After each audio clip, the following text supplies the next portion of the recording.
while we wait for things to get started, have any of you ever heard of us before? Do we have anyone here who actually follows us? That's okay, we didn't expect that. So that's a good thing. Now we also have this. Anyone here watch ReZero though? Okay. Yes, nice. That's what I like to see. Perfect. We may do this a show today, a slideshow. We might just roll out. There we go. It's good enough. Are we allowed to take this? Yeah, you're totally Oh, of course you fine. can. Awesome, thank you. Thank you. We also have one that's going on our YouTube channel. I do have business cards as well for our links and everything. It's on the table with you right there. Yep. So if you want any at the end, you can go grab them there as well. And we'll have our, obviously, repeat our name a million times. So you can also go look that up too.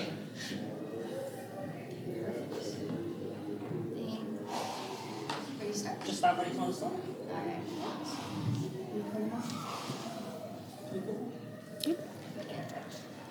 Alright. Hello everyone. So we got through that. You guys, we know you watch, some of you watch ReZero, none of you watch us, which is great. Hopefully we can rope you in. This is amazing because we have a lot more people we can potentially rope in to get some stuff for auditions, potentially. Yes. So my name is Kylie. I go by Kyle's McGiles online. And I'm Wolf, also known as WolfClaw online. My real name is Chase. And we run a YouTube channel called Studio Reverie. We are an international voice acting business, and we have a lot of talent. We have over 50 voice actors, including ourselves. We'll tell you a bit about ourselves. Today we're going to go through, quickly who we are, whatever. We're going to skip past that pretty quick. Yeah. We're going to also go through how to start voice acting yourself at home and going online, preparing your space, making content, and your brand, importance of community and community bonding, as well as why you should try voice acting anyways. Go ahead with this one. Okay, so who are we? Well, Studio Reverie, our whole thing is adapting the unlicensed web novel for ReZero. So this is like the rough draft of the story, like 3 steps before the anime even is a thing. So like you go to anime, light novel, web novel, and we adapt that. It's unlicensed, so we're allowed to do whatever we want with it, and we've turned it basically into like a voice acting audiobook. I also host a podcast on the channel for Studio Reverie that covers a lot of book content for ReZero in particular. That's an alternative way that we also get more eyes on the actual project itself. Yeah. And so yeah, he runs the podcast for me, so I don't have to do anything, which is great. Yeah.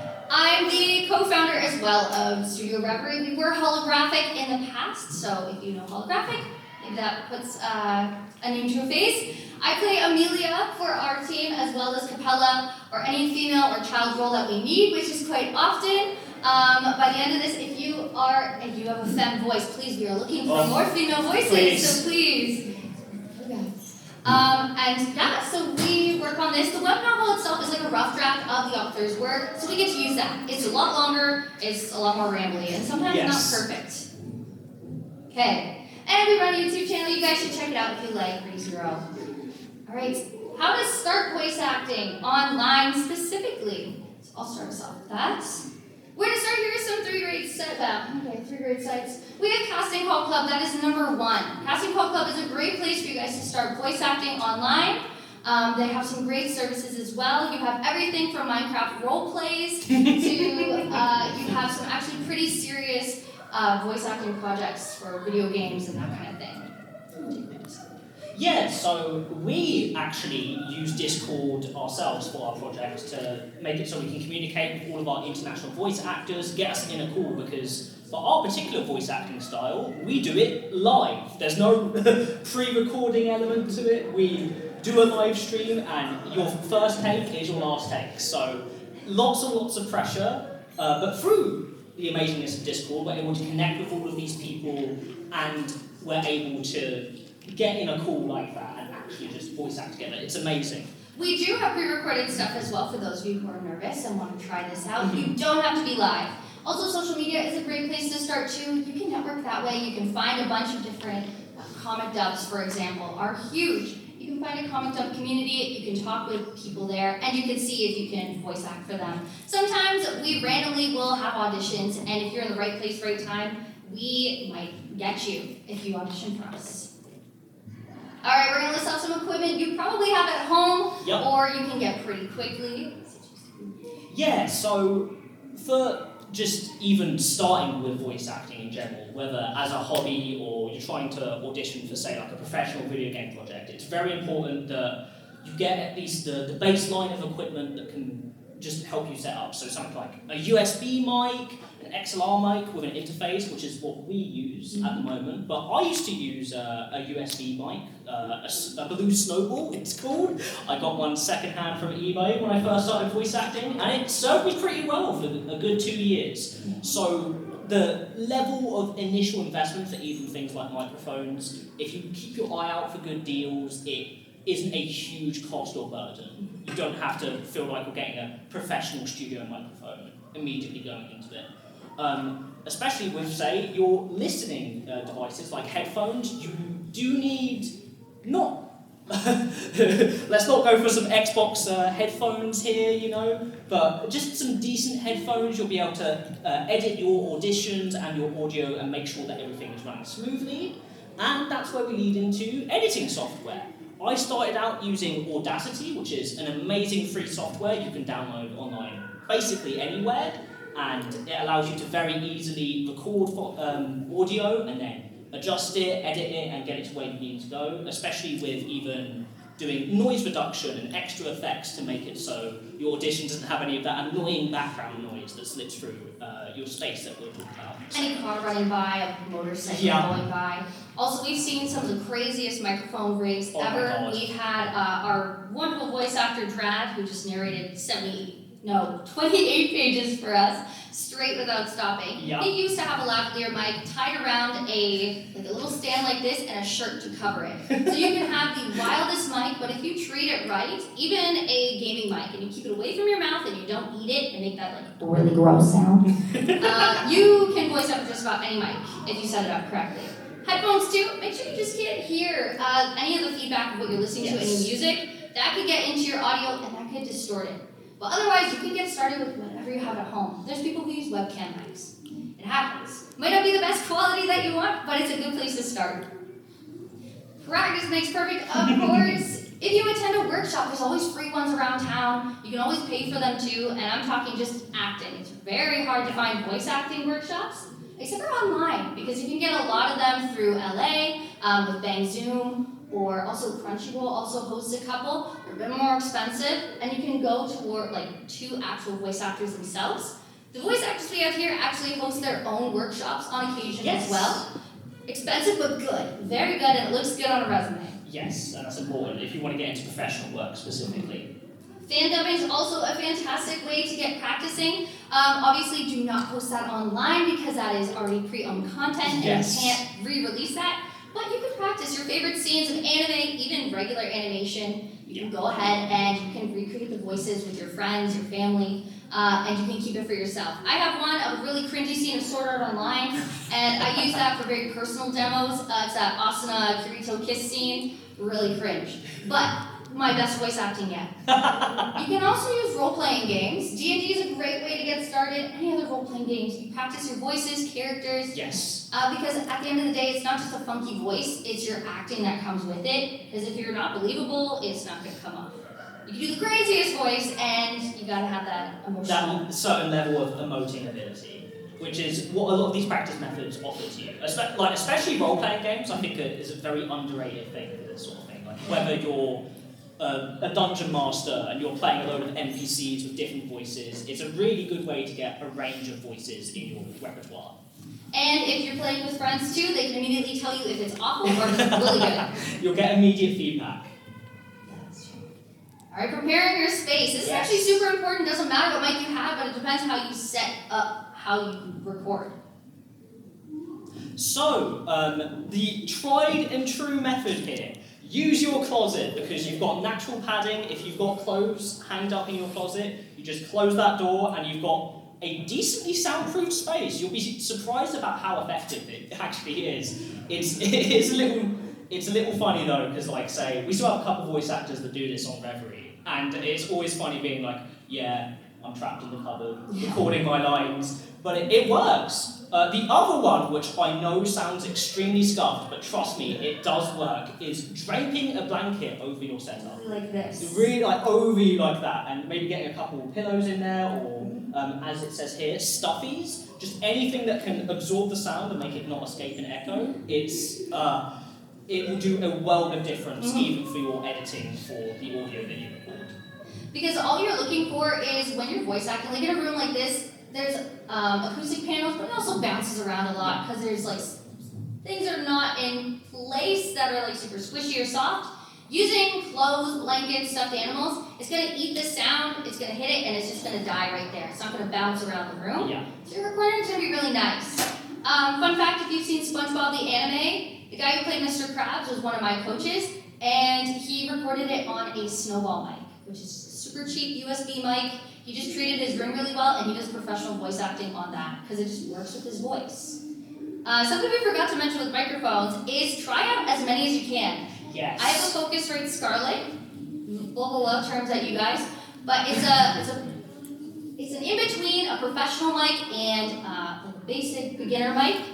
But it sounds really good with my voice, but not as great with his. My voice, yes. Whereas the one he has himself, which is a Shure M37. More of like a podcast style microphone that you'll see in general in a lot of podcasts being used. The tricky thing with a lot of microphones is, especially for me, because I have a very high-pitched male voice, sometimes it's hard to pick up the register. So if a microphone isn't working out for you and it's not reaching your range or tone, be free to experiment, because sometimes even like any audio editing you can do can't really fix that issue. Keep your receipts. If you have hard floor, get rugs and carpets in, blankets even on the floor too. This kind of carpet is perfectly fine, but if you're on hardwood and your room has hardwood, just put some blankets down. It'll eat the sound. And a quiet area as well. I totally forgot to change the picture. Oh well. Quiet area, so if your family is in the house, when you're voice acting, you don't want your audition to sound like you're trying to be quiet at 3 a.m. You want to be loud and outgoing with it, or else you're not going to get picked, even if you're trying to play a quiet, like more mousy character. So you want to find a quieter area and an area you feel comfortable in with voice acting. If your family's going to come in, tell them to get out. And if they can't do that, you can try to find another place. Yeah, in the real struggle with this sort of stuff, because for the first couple years I was doing voice acting, I lived with my family directly, and I didn't really have my own space to work with, and it was really difficult to find it, especially when it's hard to set boundaries like that in that family situation. So put your foot down, even if you feel like you're a pushover, because it's very difficult to go, hello, when you're voice acting like that. It does not feel the same. Don't go in the living room. Don't go in the living room. All right, making content and your brand. We're going to switch over a little bit to focusing on YouTube content and how to make a brand on it, as well as a company too. Okay. I didn't update the photos. Sorry. So, find your niche. It's very important when you're doing creative projects like this with voice acting, or even specific content you want to do on YouTube. It's a lot better to find a specific niche that not only you're interested in, but you know other people are too. Because if you try to be a bit more general and throw a lot of stuff out there at first, it's really difficult to find a solid footing in an audience. So go for what you're comfortable with, what you're interested in. We, as we mentioned before, do a live and pre-recorded version of audiobooks, basically, for chapters of the ReZero web novel. We do a podcast, and while the anime was airing, even though we're not exactly content creator first, we're more voice actor first, we did reactions to the recent Season 3 release of ReZero, and that helped bring more eyes onto our other content as well. So even within your niche, experiment, find what works to draw people in and get people with eyes on your creative project. We got super lucky too. The arc that we covered, Arc 5, covers all of Season 3 content. Yes. So we were able to take all of that extra content that is missed in the anime and put it into an audiobook format. And we also have parts of Season 4 included in there. And we're currently working on Season 4 content right now, which is why we're dressed like this. Yes. Next up with branding, that might not seem super important, but it is for voice acting for your own brand online too, is having color schemes, fonts, and logos. So for us personally, we have this white to dark pink gradient. We generally didn't actually pick it, nor did we pick our logo. We have one of our amazing artists design one, so we've stayed with it ever since. Has an unfortunate design that we get in trouble for a lot, but we appreciate their effort. They were very kind and nice, and they were little when they made it, so we appreciate their work. It's goofy still. So that's why we have our color scheme the way it is. So we try to make sure that all of our stuff that we put out has this color scheme. As well, when we're doing our final edits, we have specific fonts for different things. So anytime we use kanji or katakana, we're using that Gothic. If we use hiragana, we're doing Vumuni, and then big, also medium for any English text. So we keep that consistent, so then it gets related back to us. Thankfully, ReZero did that for us, so we didn't have to plan it. We just wanted to keep it consistent with their branding too. And it also brings more eyes. It makes you look professional too. With voice acting, if you're starting to promote yourself, you want to pick a color scheme as well and some sort of identity. If you want to be seen as somebody who does more of the protagonist, you might want a color scheme that's more happy, more bright. If you want to market yourself as the villain, maybe you want like a darker palette, maybe a more mysterious palette. And there are palette generators that you can use to help you. And whatever you like as well, as long as it's consistent.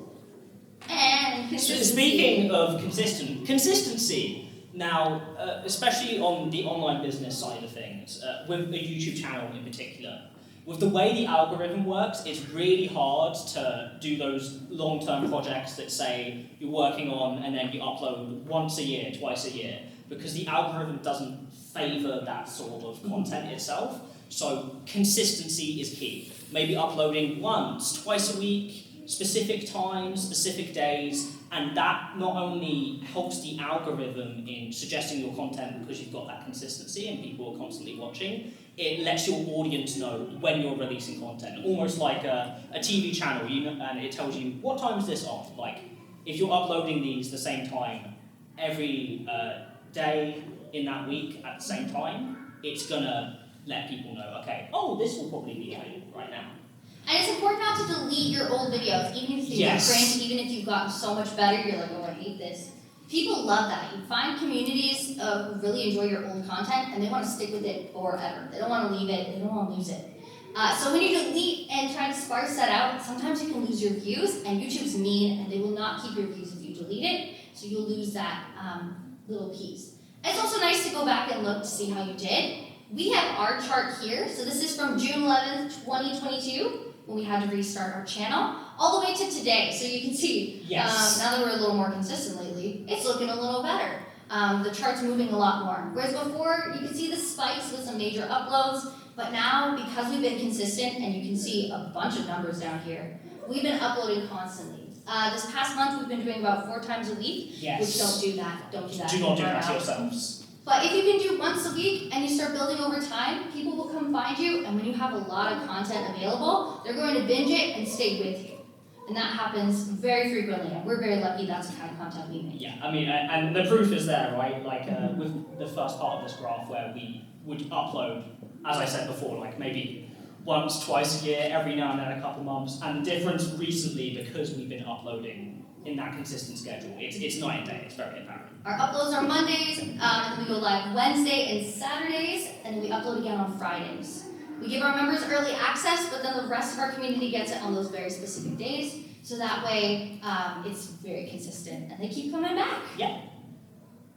Okay, importance of community, super important step. Sometimes we forget about it online. We make our friends online, but we don't also think about expanding it further like we are today. This is our first time ever doing a panel. Yes. So hopefully it's going well. All right, they're your lifeline. Your community, the people that come to your channel, the people who watch your content, they're the reason why you're continuing on. Now, you can obviously enjoy what you're doing too, but if you want to keep progressing further and further, keeping an eye on what your community wants from you and anything they request, try to add that in. Of course, when they're being jerks, you don't want to include that and incorporate that because that really sucks. But there's some good community members you'll always have in the jerks that exist in the world who will constantly look out for you, give you options and ideas, or suggest things that you could do too. And if you work towards helping them with that, and giving them goals and stuff that interest them, they're going to stay around for the long run, and they're going to be they're going to be there for you. We have people who've been with us since the very first time we recorded in March of 2021. 2021, yes, and that's a long period of time for people to consistently come back to your stuff. So each week. So we're very lucky for them. We're very, very lucky for that. But that's why community is so important. Like, even say you're not maybe getting the highest views possible, but if you see that same person commenting on your video each week by week, there's a certain level of happiness and community building that you get from that, which you can't really get from anything else. It's really wonderful. Alright, why you should try. Yes. Specifically, go ahead. Okay, so why you should try voice acting. So even there's a lot of the time when you're coming to voice acting, there's different goals or reasons for doing it. A lot of people want to make it big, go professional, voice act in some of your favourite anime, or for a lot of people they have a specific character in mind that maybe hasn't been in an anime yet, but they really want it, and that's almost their way to get into it. But there's nothing wrong with doing voice acting as a hobby, with friends, or as a form of art and self-expression. I found, especially myself, ever since I started voice acting, I have my own YouTube channel that I don't upload very often on. But there's a video I made like years and years ago, and my style of speaking is very quiet and mousy and not very confident.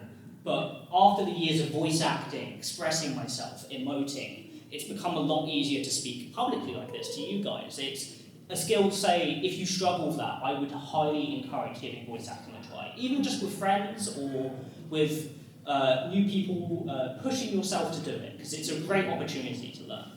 It also, I'm nervous myself right now, I'm like shaking yes. here. We don't do things in person or show our faces, we do everything behind the camera. So this is new for us. So if you're somebody who's kind of like that too, voice acting is fantastic, especially if you've always wanted to act, because then you're anonymous, kinda.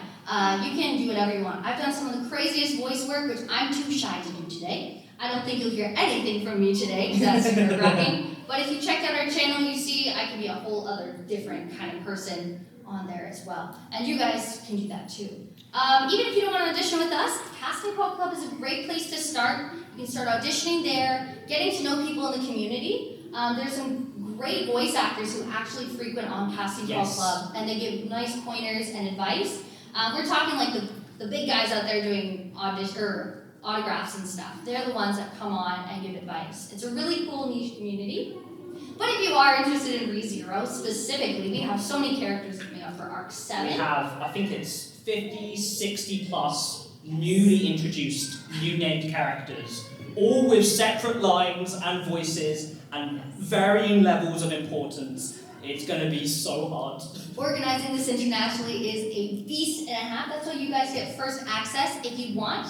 You scan that QR code, it's going to take you to a Google form. If you just want information on voice acting in general, you can just leave your email for that. Yep. But if you do want to audition, we gave you an option to drop a demo if you already have one. Or if you just want to record a couple lines, you can record it at home and upload it to that Google form. I'll go back in a few minutes so that you can get the software that you can use, but Audacity is the software that you should use. It's free, super easy to use, and you can record. And then you can upload it to that Google folder. If you join our Discord, which you can find through YouTube, you also get access to the auditions and public audition links right away when they come out next week, or the week after. So you guys get first access before even our cast. So lucky you guys. And I think with that, thank you for your time. We'll give you guys some time for questions if you have any for us, but thank you for letting us know. Thank you for letting us just talk to you like 20, 30 minutes straight about stuff very niche today. Thank you. I don't know how that microphone works, but if you want to come up and ask a question on that microphone, you totally can, or just yell it from that microphone if it's off, because I forgot to get it turned off.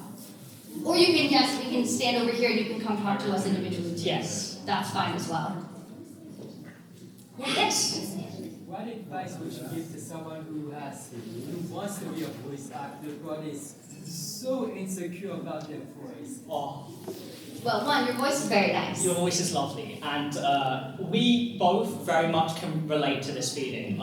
Even, funnily enough, we were trying to find some audio clips to show you guys as an example from our channel yesterday. We were thinking about it, and there's just something about hearing your own voice in recording, especially for me, and I know for a lot of people, it just makes you uncomfortable. It's nerve-wracking. It's like a lot of people's voice from their own ears. yes, Yeah.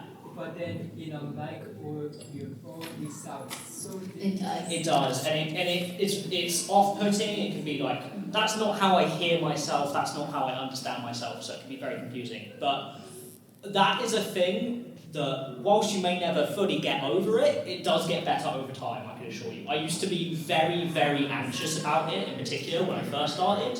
And whilst I'm still anxious every now and then now, it's alleviated quite a bit, I can guarantee it. If you are interested creatively in any way, it's like pushing yourself out there, trying to do something that's difficult.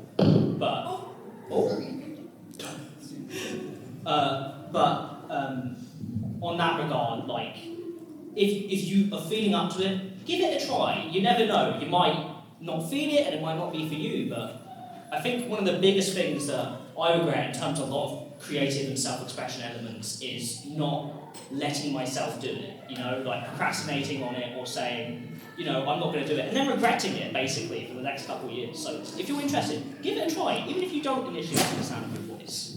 One other thing I can suggest too is read a couple of like your favorite book or something. Yes. Record it, re-listen to it, and then get used to your voice. That's the best. Desensitize yourself almost. Yes. Do you have any tips for making a voice acting demo?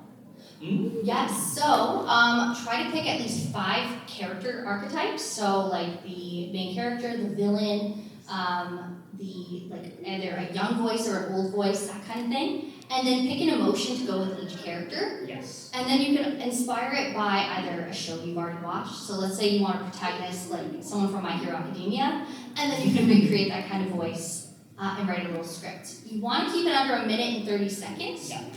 But then when you make your demo, you just want like little pieces of a conversation from that one character. Yeah. So that's my best. Almost like highlight reel moments, because you show then your range of ability to do voices and emoting. So it's important to get different emotions in for each role. And that allows anyone that's looking at your demo to see, oh, maybe that element is something I'm interested in for auditions. Back. How old were you guys when you guys got started, and how old do you have to be to audition for some of your stuff? Great question. Ooh. So I started on here when I was 20, 24. Yes, I was 24. Yes, I'm 24. 28 now. I was 19 when I first started, and I am now 23. But we do have a cast on our team who started when they were 14. Yes. The original person who started this project for us, he didn't check ages, he just went with the best voice. So we've had 14-year-olds, they've now just graduated high school, so it's we feel very old. But we typically try to cast 18 plus. There's a lot of communities, the Gotcha community, Minecraft, what's the other one? Roblox communities. Oh, the Roblox ones, They're yes. usually pretty distinct with minors, so if you have like children that want to voice act, those ones are good. Parental guidance is always advised on these Yes. ones. But it is a really nice community. And in terms of like, say, what age to start, right? Any age can work. It's like, even if you're auditioning for a role that is not in your age range, technically, like there's an older gentleman character in ReZero, Wilhelm van Australia, and we have a voice actor from Jamaica who is just in his 30s playing a 60-plus-year-old man and doing it very, very convincingly. He has a beautiful voice. Even if it doesn't initially seem in your age range or like for that particular character, give it a shot. You never know.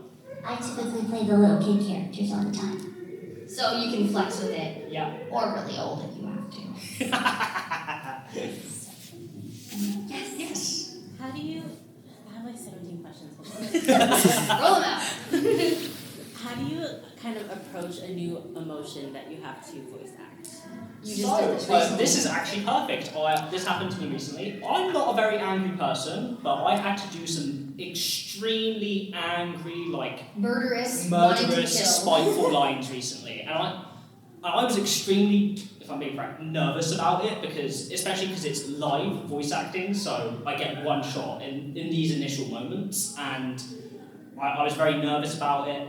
But what I managed to do, and this is quite helpful for me, I especially found this because I'm also interested in writing and character analysis as a whole, drawing it in from media really helps. There was a show that's gone viral recently called Afterlife, and there's a young boy character in that that's got a lot of misogyny-forward feelings and anger and resentment. And even just seeing this kid actor play with that recently really helped me kind of channel that in myself, specifically because the character I was voicing in this scene was interacting with a girl, and it allowed me to, it's a really messed up moment, it's like an out of character moment, really scary, and it allowed me to almost channel that and say, put me in that circumstance, what does that feel like, empathise with it, and then throw it to the wall. Even say you can use maybe some of your own frustrations or other elements of that in life, like maybe when it comes to sadness, but you're not a very sad person, think specifically to those specific moments where that's happened to you and try and channel that into the scene itself. Get in the boots of the character with yourself. It does work.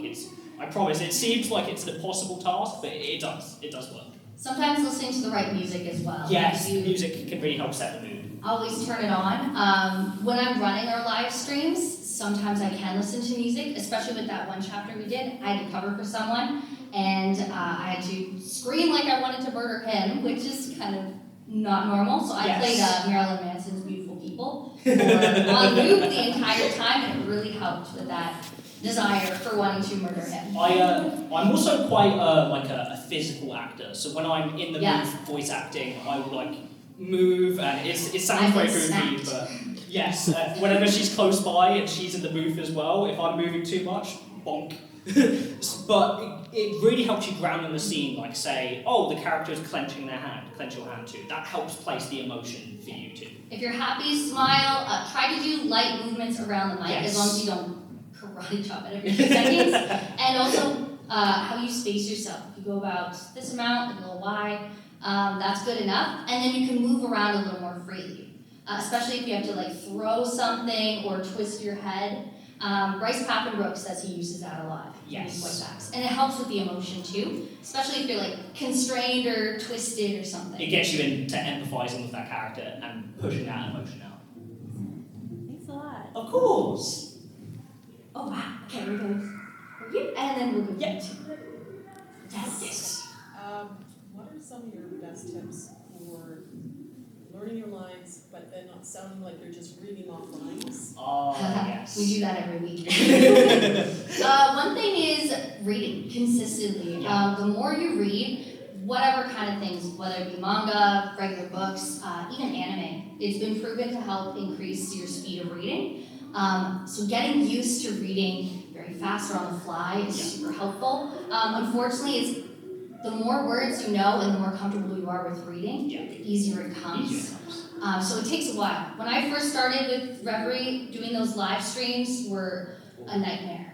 But now I can read 60 pages without stuttering too much. Yeah. It comes with lots of practice and repetition. It's very much a focus of changing the way you're speaking, with intent, right? Because you can very easily tell bad voice acting from good voice acting, where it's they sound like they're reading off a script, whereas they're actually talking like they're talking to another person. It's making sure when you're doing it, you're in that mindset, you almost see that person in front of you, talking to them, conversing with them.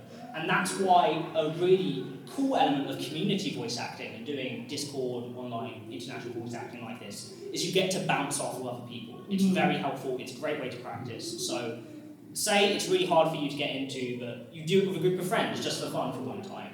You will see noticeable improvements in the way you can speak and use a script because you're able to put that from I am reading this off a page to I'm reading this off a page.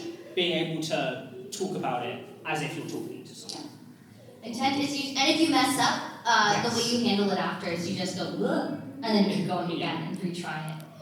When it's pre-recorded and you do it behind recording software, so easy, you just cut it out later. Because when it's live, you just go. You can make as many mistakes as you want, and you can get grumpy and perfectionist with yourself. And I struggle with the pre-recorded stuff because I will spend 20 takes on one line that does not need it whatsoever, and you can get it to an acceptable point. So don't be me. allow yourself to not be a perfectionist, get it to where it's acceptable, and throw it out, and it will be better than you expect. Yeah. First take is usually the best. Yes. So you seem to be talking about the sorry. Oh yes. Oh, you were telling me we were done. So Yes. we'll come back to you next. So is it more so a case where you find it's how to say it, a thing where scripted or pre-recorded takes are the best way to start, or just like to improvising or say it as you go along in the process of moving forward with this? It depends on what you prefer more. Yes. So I'm someone who I do better with scripts in front of me because I end up saying a lot when I'm improvising as well. Yeah. So I'm a script person myself. I would practice accents too while reading books. So like I take the Harry Potter books to do a little British accent, but now I have him, so it's a lot easier. What did you do? Well, for me, this is unfortunate in a thing where we intersect. I'm not an improvisation actor either, so I can't really speak too much on that. Script forward, I found was really easy. One thing that does help, especially in improvisation, that I have found though, if it helps you get comfortable with speaking and getting more into that, is recounting lines from some of your favourite media. Yeah. And actually, like, it's cringe, right? It's like when you find someone like playing around with like a toy sword or something like that. It's that kind of feeling of like, oh, if anyone catches me doing this, what am I doing, right? But doing stuff like that will help with your confidence and your ability to be able to say, okay, I can move from one to the other very easily. I'll do that answer. Back there, no, And then come to here, yeah.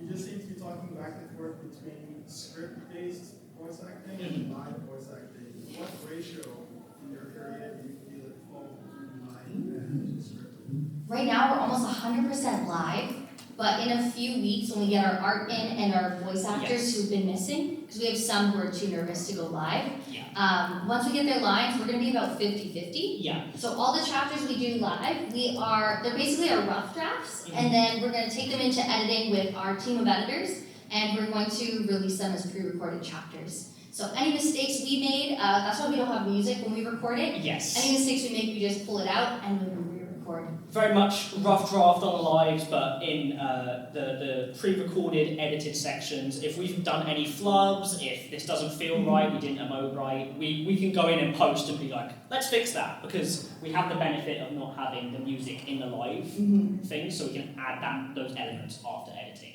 And that bit us in the butt for our last arc, so we're doing it for this arc. And now we can get way further ahead, so we're at chapter 18. We haven't even started our edits for the regular stuff. Yeah. So learn from us. If you're doing live voice acting, do not use music in the thing itself if you're then using that to edit with other stuff. And YouTube likes you better. Yes. Then there's no copyright Then they won't issues. copyright you. They love to do this, especially Katakawa.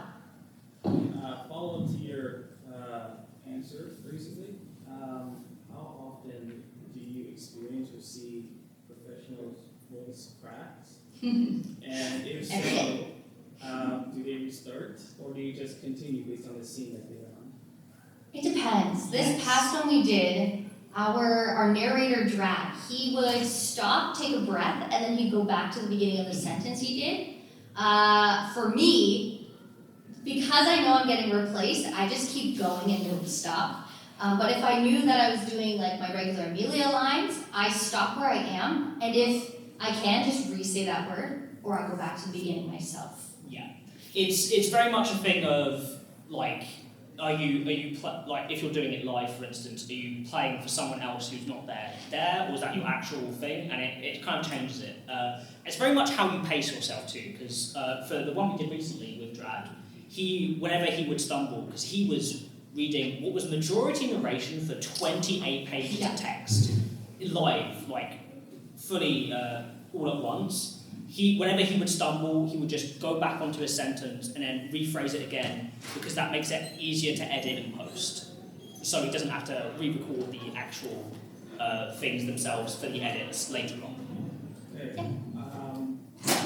So like if say somebody was like screaming, like a certain screaming scene. Yes. And and they voice crack, you just carry on with it? Sometimes you just go with it, yeah. And Sometimes we eat it, and we're like, yeah, perfect, or we play with it. we eat a bit of humble pie in that moment, and like, maybe that wasn't the most perfect thing ever, but we can either go back and make that better in the future, or it just becomes part of it. Like, for instance... We did that once, I think. Yeah. With me. Yeah, there's just moments where the voice crack kind of works, almost, in the scene. Depending on the context, it can kind of add a bit of extra humanity to it. Amelia had to sing into a bucket once, and because she's a terrible singer, and so I had to do that. But my voice crack was so bad that it cracked on the mic on Discord too. So everyone was just playing off of it. They did like a line or two of improv and then got back into the script. So because we've known each other for 4 years, our whole team, it's so much easier to do that. But when we started out, we'd all be like, because it's not just a thing of the audience judging you. When you're with your peers, right, you want to look good, you want to be great, and that initial nervousness of, oh god, I made a mistake, does slowly get to wipe away as you get to know each other better and you work with each other better. And that's why it's so important when you're in my opinion, when you're making projects like this with voice acting elements, that you try and get the voice actors either in a call or at least listen to each other's lines when recording, if possible. super handy. In the very back, and then I'll come to French community? Sorry. French community? We don't, because we don't have a French translation for it yet. Yes, unfortunately. We have, there's a couple of us from Ontario who do speak French. Super, who plays our Garfiel, he is actually Franco, but he speaks English for us. But we have Andre for us, who is from France. Yes. And then we have cast from mostly America, Jamaica, the UK, Ireland. Poland, it's a huge Australia. International availability for voice actors. That's the real benefit of doing this online. But if you'd like to audition and be our first, Yes. you're more than welcome to. You're more than welcome to. Because we come from Quebec, so we're French, so we have a lot in French, and that's why I asked Yes. the question. Do you have a community like this in French? Because I wish. I don't even think there's a translation yet, I but it can be made. I'm actually curious if there is a French translation of the web novel, so I'll actually have to look into that. I'm quite Definitely the curious. light novel, absolutely. Yes, definitely. In fact, the light novel itself is sold in French here. Yes, it's really good. Okay, we'll do our last 2 questions and we'll have to wrap up. That's true. There's somebody behind you and then I'll come to you for the last Yeah. question. So, yes, you. Yeah, I get to ask the second question. Thanks. Could you maybe talk a little bit about the exact roles you're looking for, and where will folks be recorded? Oh, the exact roles, well, we have a range. So, Arc 7, this takes place in a whole new area of ReZero. So those of you who do watch ReZero, we don't want to spoil too much for you. But it's basically a whole new community. We have characters aged like 3 to thousands of years old. Some are like really, really young, some are really, really old. We have all gender identities involved. We have all different ethnicities too. So basically we're looking for the best match. If you submit your demo, what we're going to do is we're going to listen to the demos, and if you say that you're willing to do narration or the odd line, we'll contact you if there's a set of voices. We did a call once. We needed a bunch of wives. So we did a community call for people just to set in lines for, if you've seen season 3, Regulus's wives. There's about 85 of them. Yeah. We got our community to send it in, and we took everyone. So sometimes we have big ones that are open up. Sometimes we have specific voices we need. Because there's so many random characters that pop up for 1 day or 2 days or 1 book. So lots of voices is my final answer. And any femme voice is like super wanted right now. Huge variety.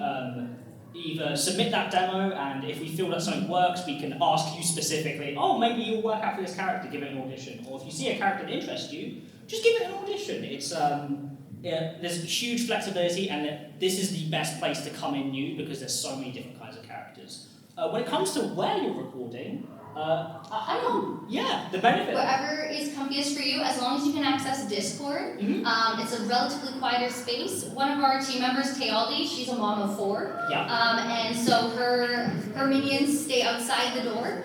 And if it's a really scary scene, they're asked to stay downstairs. But she has like this little workspace she's created. She also works in a basement room as well when she has to record. So it really depends on what's comfiest for you. She moves around. We have our basement that we go into, like basement dwellers. And other people just record from their computers in their rooms. So anywhere is pretty good for us. And last question. Do you do anything else to flex your vocal muscles at all? Like, I know I found my range kind of expanded after like doing private room karaoke with my friends. Just something to try and like flex the vocal muscles and. Yes. That's a good suggestion. Yeah, it's vocal exercises of any kind, even doing stuff like that, really helps with your range and your ability to be able to have different voices and go to different octaves. And yeah. For Reverie, I am the worst. I don't warm up. I need to. You're supposed to. Yes. Because I know Amelia so well, and I can just go right into her because I've been playing her for years and years. I don't warm up. But I'm actually a VTuber as well as I do other content too. So I'm almost on the regular doing a million different voices. So I'm always prepared, yeah, and I you're always teach. prepared in a way. But even like singing your favourite song before you do it, or just stretching your vocal muscles will really, really help. Because if you go straight into like a really, say, intense scene or character without any practice, your voice is gonna hurt. It's gonna struggle. Voicing multiple in one stream is really hard. Oh yes. That's really bad. All right. I think that we are out of time. Thank you all for showing up today. It was really fun. We will be outside the doors for a few minutes collecting ourselves. So if you want to say hi or have any more questions, you can come hang out with us. If you want access to our stuff, we have our business cards at the very end by